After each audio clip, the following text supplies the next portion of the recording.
In today's video, I'm going to teach you how to get Elementor on WordPress. Let's dive right in because you're about to unlock a new level of website design flexibility. Elementor is a powerful, drag-and-drop page builder plugin for WordPress that gives you tremendous control over the look and layout of your site. Whether you're aiming to create a sophisticated business website or a stylish blog, Elementor can help make your vision a reality. First, you need to log into your WordPress dashboard. This is the central hub for managing your WordPress website. Once you're logged in, take a moment to hover over the Plugins option in the menu on the left-hand side. From the drop-down, click on Add New. Now you're entering the plugin marketplace, where you can discover all sorts of tools to enhance your website.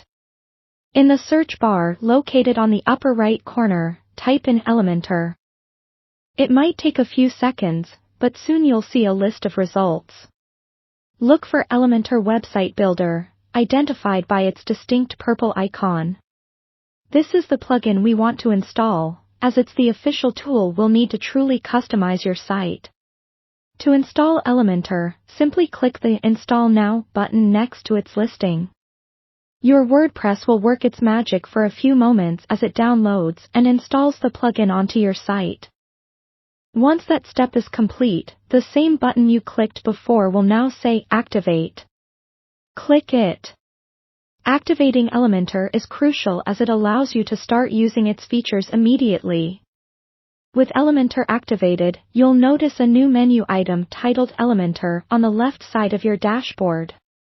This serves as your gateway into the world of advanced site design. From here, you can explore templates, configure settings, and learn more about how Elementor can enhance your content creation capabilities. Before embarking on your design journey, you might want to visit the dedicated Elementor page in your dashboard. Here, you can find additional resources and tutorials directly from the developers to get you started. But remember, the best way to learn is by doing, so let's jump into a page. Select any existing page or create a new one. Open it and you'll see a blue button labeled Edit with Elementor. Clicking this will launch the Elementor interface, a clean and customizable editor that's going to be your creative playground. Take some time to familiarize yourself with the drag and drop options on the left and how they affect your page on the right. Experiment with adding new sections, dragging in widgets like images, text, and headings, and customizing them as you wish. With these fundamentals in place, you're ready to start building something truly eye-catching. Remember, practice makes progress, and don't hesitate to explore all of Elementor's tools to see what sparks your creativity. Thanks for joining me today, and happy designing!